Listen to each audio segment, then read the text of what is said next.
تو میں حضرت مولانا ساجد میاں صاحب کا بھی شکریہ ادا کروں گا تشریف آوری کے لیے۔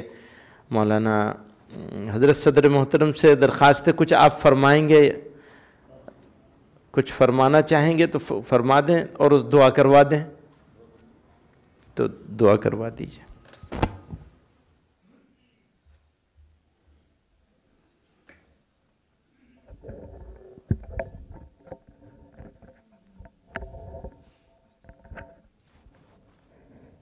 نماز تو وہی 1:40 پر، 1:40 پر ہے نماز۔ جی کچھ 5-7 منٹ کچھ آپ بیان بھی فرما سکتے ہیں اگر کچھ ذہن میں۔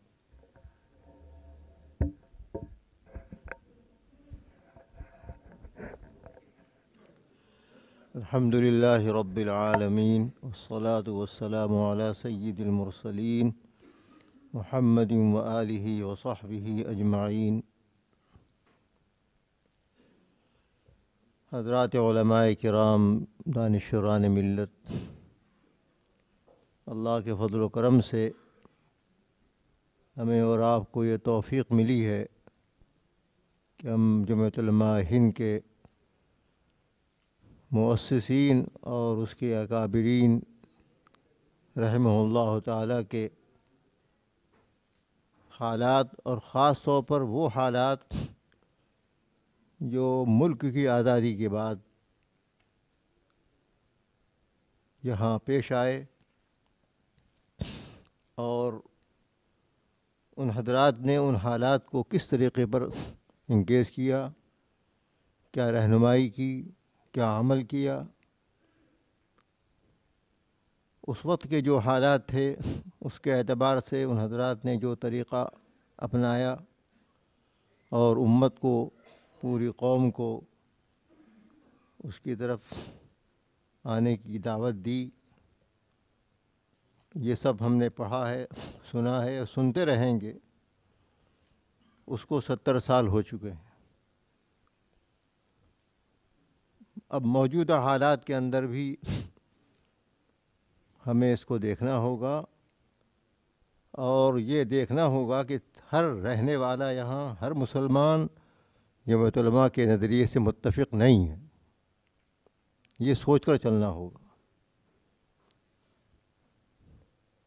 فرداً بھی یہ بات کہی جا سکتی ہے اور تنظیموں کے اعتبار سے بھی کہی جا سکتی ہے۔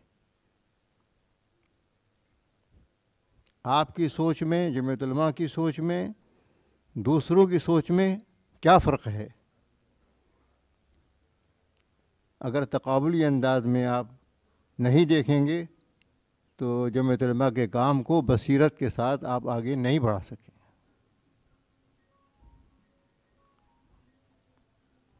بہت لمبا عرصہ ہے۔ جمعیت علماء ہند نے آزادی کے بعد الیکشنی سیاست سے اپنے کو الگ کیا۔ اس سے پہلے الیکشن لڑے ہیں، آزادی کے بعد الیکشنی سیاست سے الگ کیا، لیکن سیاست سے الگ نہیں کیا۔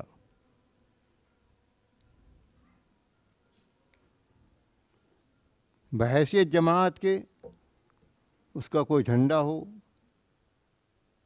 کوئی اس کا مینیفیسٹو ہو، ایسا نہیں۔ اس کا کوئی باقاعدہ امیدوار ہو، ایسا نہیں۔ لیکن اس ملک میں صرف رعایا کے طور پر رہیں اور ہماری کوئی کسی درجے کی طاقت نہ ہو، یہ تو مر جانا ہے۔ اس لیے جمعیت علماء ہند نے یہ اعلان کیا کہ ہم الیکشنی سیاست سے الگ ہیں، لیکن جو سیاسی پارٹیاں ہیں اور فرقہ پرستی ان کا عنوان نہیں ہے، یا جو ان کے جو دستور ہیں اس میں فرقہ پرستی نہیں ہے بلکہ جمہوریت ہے، سیکولرزم ہے، ایسی جماعتوں کی ممبر بننا، یا ان کے قومی اسمبلی کا ممبر بننا، ایم ایل اے بننا، یا لوک سبھا کا ممبر بننا، راجیہ سبھا کا ممبر بننا، یہ ممنوع نہیں ہے، بلکہ بننا چاہیے۔ ہمارے اکابر نے اس کی کوشش کی ہے کہ جہاں جہاں جو نمائندہ مسلمان ہو جائے تو بہت ہی اچھا ہے، لیکن اگر مسلمان نہ ملے تو سیکولر ذہن کا کوئی نمائندہ ہو، اس کی تائید کے لیے وہ کام کرتے تھے۔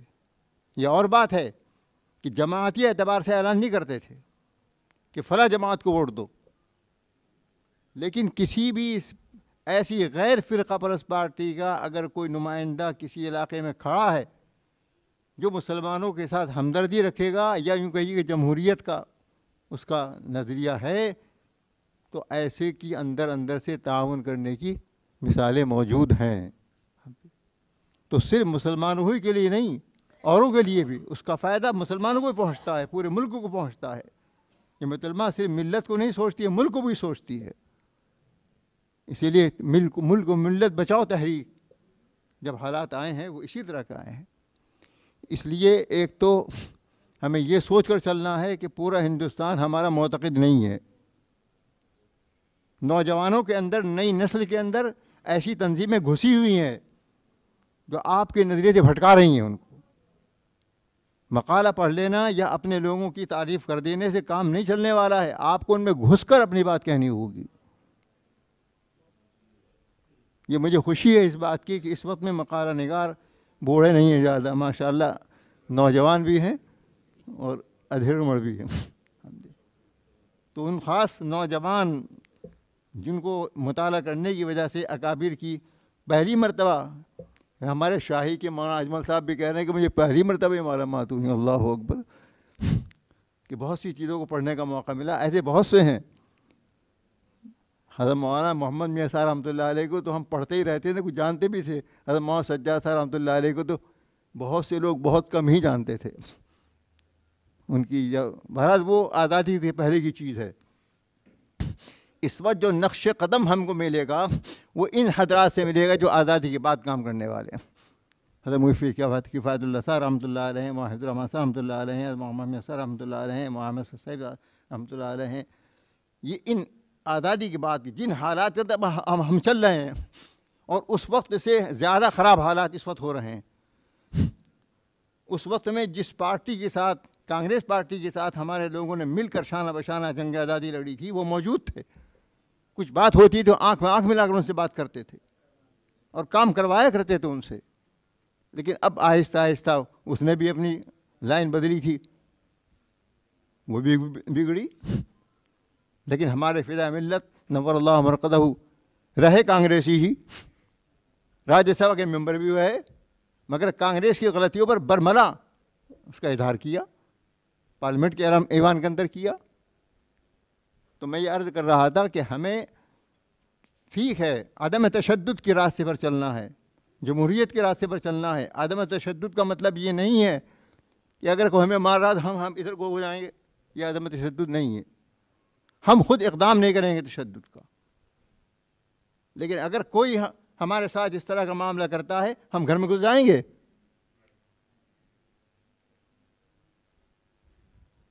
مجھے یاد ہے آزادی کے بعد جب فرقہ وارانہ فسادات ہو رہے تھے اور مسلمان انتہائی خوف کے اندر مبتلا تھے، حضرت شیخ الاسلام رحمۃ اللہ علیہ کا یہ جملہ تقریروں کے اندر، پھر وہ عام بھی ہوا کہ خود کسی پر حملہ نہ کرو، لیکن اگر کوئی تمہارے پر حملہ آورو اتنا مقابلہ کرو، چھٹی کا دودھ جلا دو اس کو۔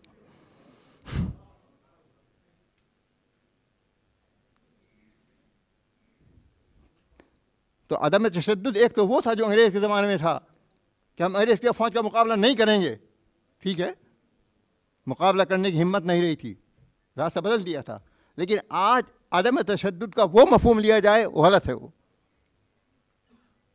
آج اگر ہمارے ساتھ کوئی غلط معاملہ کر رہا ہے، جسمانی اعتبار سے کر رہا ہے، مالی اعتبار سے کر رہا ہے، عزت کے اعتبار سے کر رہا ہے، تو جو طریقہ ہے اس کے تقابل کا، مقابلے کا، وہ کیا جائے گا۔ ہمارے مال کو لوٹ رہا ہے، ہم کہتے ہیں ہاں بھائی لوٹ لے، ہم جا رہے ہیں، اپنے مال کی حفاظت کریں گے، اپنی بیوی کی حفاظت کریں گے، اپنی اولاد کی حفاظت کریں گے، ہماری جان چلی جائے۔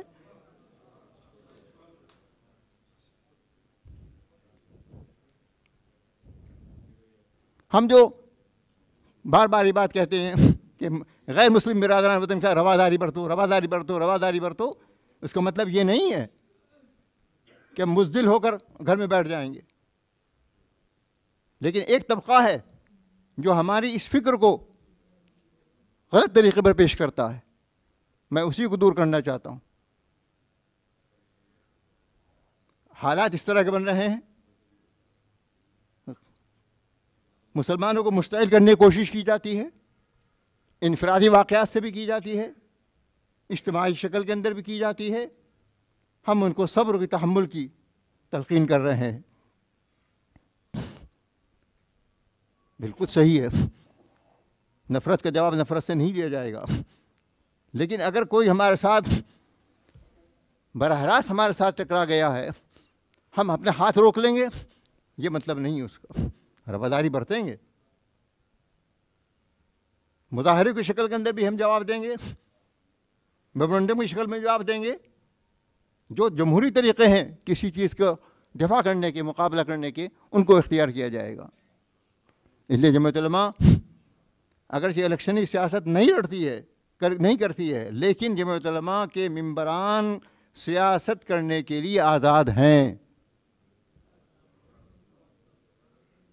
اس لیے آپ اپنے اپنے صوبوں میں جائیے اور غیر فرقہ پرست جماعتیں، ہم نام نہیں لیں گے کسی کا، اندر سے جاؤ جو نے کیا نکلتی ہیں، لیکن بہرحال جن کی دستور کے اندر، جن کے قوانین کے اندر فرقہ واریت نہیں ہے، بس کم سے کم اس کو لے لیجئے. ایسے نمائندے کھڑے کرنے کے لیے آپ کو آگے بڑھنا ہوگا. آ رہا ہے الیکشن کے وقت، اور الیکشن ہوتا ہے ووٹ سے. ووٹ بنائیے. جو ووٹ دینے کو سمجھتے کیا ضرورت ہے، بڑے بڑے اجتماعات کے اندر یہ کہا جا رہا ہے کہ ووٹ کی کوئی ضرورت نہیں ہے، دعا کرو بیٹھ کر کام ہو جائے گا. ووٹ تیار کرو، حکمت عملی کیا ہوگی آپ کی؟ نمائندے کھڑے کرو، ان کے ووٹر بناؤ، مسلم ووٹر بھی بناؤ، غیر مسلم ووٹر بھی بناؤ، تب تو جمہوریت ہوگی. آپ اپنی بات کا اپنوں میں کہتے ہیں اور بات ختم ہو جاتی ہے. اس لیے الیکشن کا ماحول آنے والا ہے.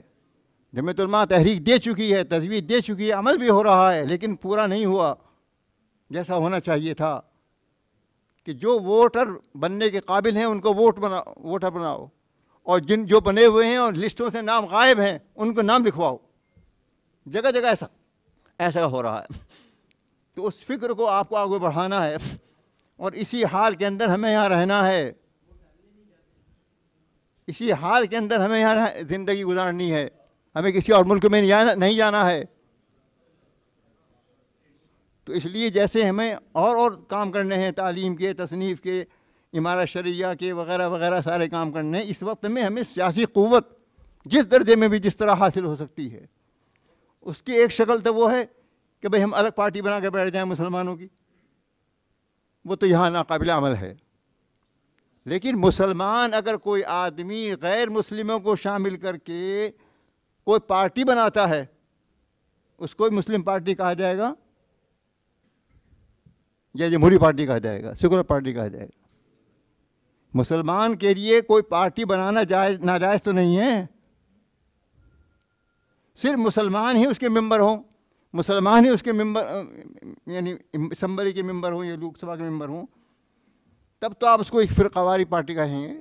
لیکن اگر کوئی مسلمان قائد بن کر کوئی پارٹی بناتا ہے، غیر مسلموں کو شریک کرتا ہے، وہ تو سیکولر پارٹی کہلائے گی. جب غیر مسلم کسی پارٹی کا ذمہ دار ہو سکتا ہے، وہ قائد ہو سکتا ہے، وہ سیکولر ہو سکتا ہے، تو مسلمان قائد ہو کر وہ سیکولر کیوں نہیں بنے گا؟ اور یہ فکر تجربات کی روشنی میں جہاں تک سمجھتا ہوں، فدائے ملت حضرت مولانا سید مدنی کانگریسی ہوتے ہوئے جب انہوں نے یہ دیکھا کہ کانگریس میں رہتے ہوئے بھی ہمارے ملت کے ساتھ یہ معاملہ ہو رہا ہے، تو ان کا ذہن بننے لگا تھا اس بات کی جانب کہ الگ پارٹی مسلمانوں کی ہونی چاہیے، اس انداز کی، جہاں تک میں سمجھتا ہوں. اور ادت راج وغیرہ دلتوں کے ساتھ حضرت جڑنا شروع ہو گئے تھے، ان کے ساتھ کھان پان کا عمل ہوا کرتا تھا. تو اس طرح سے اگر ہم کوئی شکل بنا سکتے ہیں، میں اس وقت فوری طور سے نہیں کہتا ہوں، بہت مشکل ہے وہ کام، حضرت کے لیے بھی اس میں بڑی رکاوٹیں آ گئیں، حضرت نے اس کو پھر چھوڑ دیا.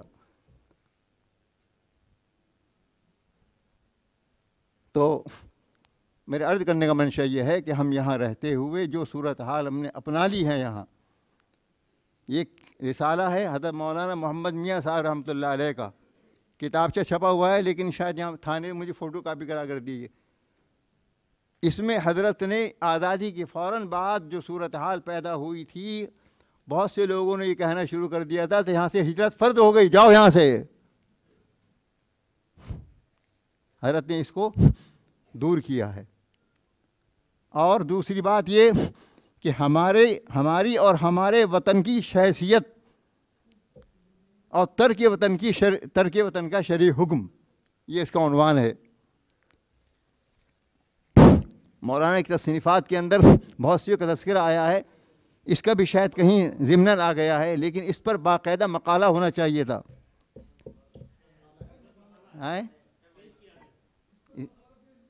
اس پر نہیں ہے، اس موضوع پر نہیں ہے۔ کس نے کیا ہے جی؟ ٹھیک ہے، مطلب وہ اس کو ذرا نمایاں ہونا چاہیے تھا نا موجودہ حالات۔ جی نہیں، وقت ہے، ہمارا کام بھی تو اہم ہے، نماز پڑھ لیں گے ہم، وقت پڑھنے دیجیے، ہم نماز پڑھ لیں گے، ہم مسافر ہیں۔ نہیں، اس وقت میں حال ہے، ہم جگہ جگہ جاتے ہیں، ہر شخص پوچھ رہا ہے کیا کرنا ہے، کیا کرنا ہے، ہر آدمی پوچھ رہا ہے۔ آپ کو ان کو راستہ کیوں نہیں دیتے؟ بتائیے راستہ کیا ہے۔ اور یہ کھل کر یہ بات کہنی چاہیے ہم کو۔ ہم الیکشنی سیاست نہیں کرتے ہیں، لیکن غیر فرقہ پرست پارٹی کے ممبر بننے کی ہم ترغیب دیتے ہیں۔ ممبر بھی بنیے، ان کے ایم ایل اے بھی بنیے، ان کے ایم ایل سی بھی بنیے، ان کے پارلیمنٹ کے بنیے۔ ہم اس کو بھی مسلمانوں کی خدمت سمجھتے ہیں، ملک کی خدمت سمجھتے ہیں۔ اکابر کو یاد کرنا ہے تو ان اکابر نے ان حالات کے اندر کیا سبق دیا ہے، اور جو حالات اس وقت تھے اس کے 1000 گنا خراب اس وقت حالات ہیں۔ ہمارا نوجوان تذبذب کا شکار ہے، نوجوان ہی نہیں، ادھیڑ بھی تذبذب کا شکار ہیں۔ تو کس طریقے پر ہم یہاں ملک میں رہیں گے؟ رہنا ہے نہیں رہنا ہے؟ کس قوت کے ساتھ رہنا ہے، کس ضعف کے ساتھ رہنا ہے، یہ ہمیں فیصلہ کرنا ہوگا۔ بنیادی طور پر ہم دہشت گردی کے خلاف ہیں۔ ہم نے اس ملک کے آئین کو بنوایا ہے۔ حضرت مولانا حفظ الرحمان صاحب رحمۃ اللہ علیہ دستور ساز اس کمیٹی کے ممبر ہیں، جو ڈاکٹر امبیڈکر کی سرکردگی میں بنی ہے، اس کی کمیٹی کے ممبر ہیں۔ اس دستور کو ماننا ہمارا سب کا فرض ہے، اور حضرت مولانا محمد صاحب رحمۃ اللہ علیہ نے اس کو ثابت کیا ہے کہ وَأَوْفُوا بِالْعَهْدِ إِنَّ الْعَهْدَ كَانَ مَسْئُولًا۔ ہم اس بنیاد پر اس کو مانتے ہیں کہ ہم نے قرآن کریم میں پڑھا ہے کہ عہد کرو تو پورا کرو۔ ہمارا یہ عہد ہے، جب تک وہ دستور باقی ہے، ہمارا یہ عہد ہے کہ ہم ایک دوسرے کے ساتھ ہمدردی کا معاملہ کریں گے، اپنے سے کسی کو تکلیف پہنچنے نہیں دیں گے۔ اور ہر باشندے کا یہ فرض ہے کہ اس آئین کے اس یعنی فرض کو پورا کرے۔ ہم سمجھائیں گے اس کو۔ جو بھی اسمبلی کا ممبر بنتا ہے، جو بھی لوک سبھا کا ممبر بنتا ہے، وہ حلف نامہ، حلف برداری ہوتی ہے۔ وہ کیا مطلب ہے اس کا؟ تو جو اس حلف کے خلاف کر رہے ہیں، ہمیں ان کے خلاف آواز اٹھانی ہے۔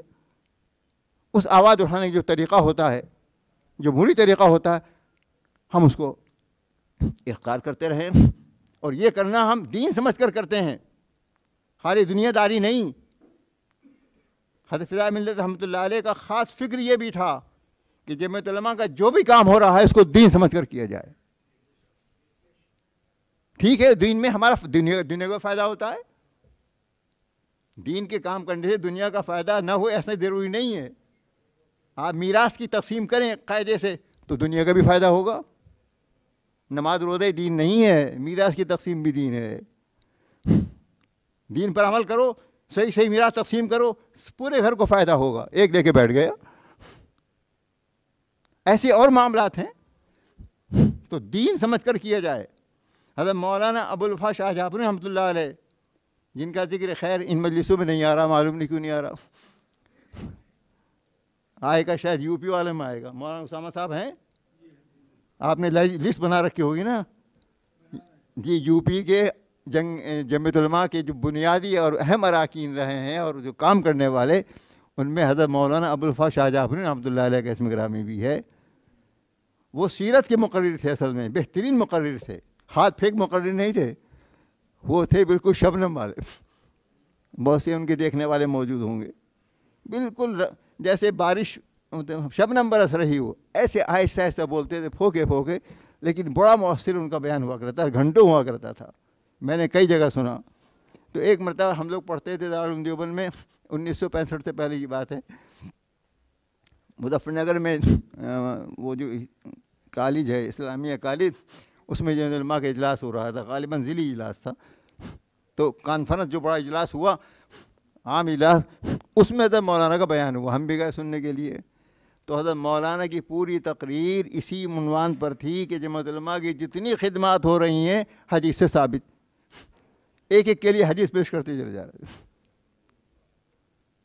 تو میں اپنے نوجوان مقالہ نگار حضرات سے بھی اور ان کے ذریعے دوسرے حضرات تک بھی یہ پیغام پہنچانا چاہتا ہوں کہ آپ انہی خطوط پر جمعیت علماء کے کام کو روشناس کرائیے, اور اس کو تحریری شکل میں لا کر عام کرنے کے لیے حضرت فداء ملت رحمۃ اللہ علیہ نے جو کام کروایا تھا, وہ ہمارے ناظم جمعیت علماء صوبہ دہلی حضرت مولانا اخلاق حسین قاسمی, جو حضرت کے زمانے میں ناظم تھے, ان سے وہ کتاب لکھوائی ہے جس کا نام ہے, ہمارے ارکان کو بھی یاد نہیں ہے, منتظمہ کے ہر اجلاس میں تقسیم کی جاتی ہے. وہ لے جا کر رکھ دیتے ہیں فائلوں میں اور لائبریریوں میں, سج جاتی ہے کتاب. وہ روزانہ پڑھنے کی کتاب ہے.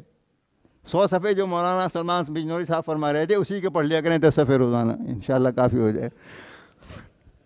100 صفحے الگ سے خارجی کتاب کا مطالعہ کرنا, مولانا کا وقت ملتا ہو, مجھے تو ملتا نہیں. مجھے تو فکر رہتی ہے بھائی سبق میں اگر کس نے یہ پوچھ لیا تو کہاں سے جواب دوں گا, میں تو پہلے اسے دیکھوں. ٹھیک ہے, سارے مجھے افش نہیں ہوتے, ایک بھی کا یہاں ہوتا ہے تو اسی کی فکر رہتی ہے. تو بہرحال میں کہتا ہوں وہ کتاب جو ہے وہ حضرت نے اسی وجہ سے لکھوائی تھی حضرت مولانا سے, مولانا کا قلم تھا, اور اسی لیے مولانا نے اس کو بہت ابواب کے تحت دینی تعلیم حلقے, دنیاوی تعلیمی حلقے, سماجی حلقے, اقتصادی حلقے وغیرہ وغیرہ. تو وہ کتاب واقعی اسی نقطۂ نظر سے لکھی گئی ہے اور پڑھنے کے قابل کتاب ہے. تو اس لیے اس موجودہ حالات کے اندر اپنی نسل کو سنبھالنا ہے, جیسے ان کے ایمان کا سنبھالنا ہے, ان کے اعمال کو سنبھالنا ہے, ایسے اس ملک میں رہتے ہوئے ان کی جو پوزیشن ہے اور ان کو کیا کرنا ہے, کس طرح کھڑا ہونا ہے, اس کو بھی سنبھالنا ہے. اور یاد رکھیے جمعیت علماء ہند اس معاملے میں غافل نہیں ہے. آپ کو ایک پہلی دفعہ کہہ رہے ہیں, آپ کیجیے, ہمارے یہاں جو جمعیت یوتھ کلب چل رہا ہے وہ اسی چیز کو لے کر آگے بڑھ رہے ہیں. وہ تو پرانی ایک چیز تھی, لیکن عملی شکل کے اندر 4-5 سال کے اندر جو اس کو ہم آگے بڑھا رہے ہیں, نوجوانوں کو لا رہے ہیں جمعیت کی فکر کو عام کرنے کے لیے. اس کا منشا یہی ہے کہ آپ یہاں رہتے ہوئے سر اونچا کر کے چلیے, باعزت بن کے رہیے. آپ خود ہی مروب ہو جائیں گے تو اور زیادہ مروب کریں گے آپ کو. ہماری نکابر کا سبق یہ, ان دو کا ہی نہیں سب کا سبق یہی ہے. ابھی آپ جب اگلے سیمینار آئیں گے ان میں سنیں گے اور پڑھیں گے. بہرحال یہ ضروری ہے کہ ہم جمہوریت کو لے کر چلیں گے, اور ہمارے لیے وہی شکل اس وقت ہے, اور کوئی شکل نہیں ہے.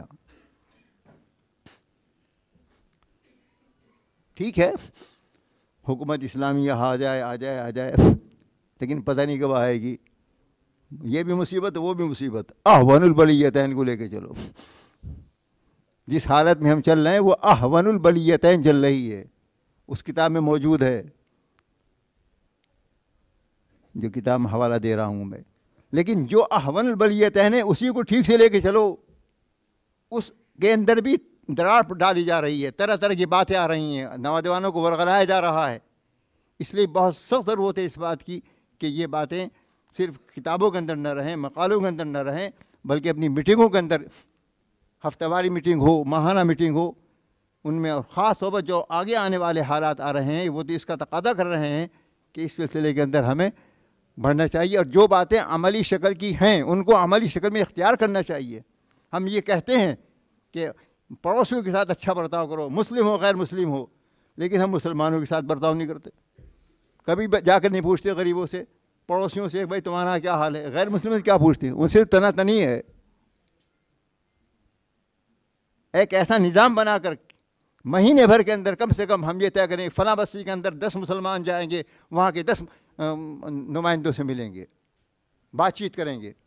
اس قسم کا کوئی ماحول ہمارے اندر ہم اعلان ضرور کرتے ہیں اشتراک عمل کا، اجتماع کا، لیکن عملی شکل کے اندر اس کی کوئی صورت سامنے نہیں آتی ہے۔ ان حضرات کی فکر یہ تھی، اس طریقے پر ہمیں آگے بڑھ کر کام کرنا ہوگا۔ اس وقت میں جتنی ضرورت تھی اس سے 1000 گنا زیادہ ضرورت اب ہے۔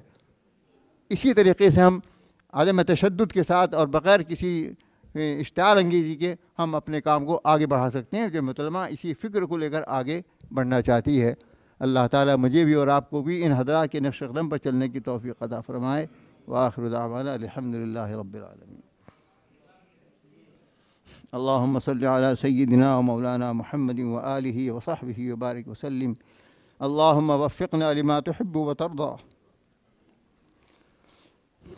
اللہم وفقنا لما تحب وترضى واجعل آخرتنا خيرا من الأولى۔ اللهم أحسن عاقبتنا في الأمور كلها وأجرنا من خزي الدنيا وعذاب الآخرة۔ يا حي يا قيوم برحمتك نستغيث، يا حي يا قيوم برحمتك نستغيث، لا تكلنا إلى أنفسنا طرفة عين، وأصلح لنا شأننا كله۔ اللهم اقسم لنا من خشيتك ما تحول به بيننا وبين معاصيك، ومن طاعتك ما تبلغنا به جنتك، ومن اليقين ما تهون به علينا مصائب الدنيا، ومتعنا بأسماعنا وأبصارنا وقواتنا ما أحيتنا، واجعله الوارث منا، واجعل ثأرنا على من ظلمنا، واجعل ثأرنا على من ظلمنا، واجعل ثأرنا على من ظلمنا، وانصرنا على من عادانا۔ اللهم لا تجعل الدنيا أكبر همنا ولا مبلغ علمنا، اللهم لا تسلط علينا بذنوبك من لا يخافك فينا ولا يرحمنا، رب اغفر وارحم وأنت خير الراحمين، وصلى الله تعالى على خير خلقه محمد وآله وصحبه أجمعين برحمتك يا أرحم الراحمين۔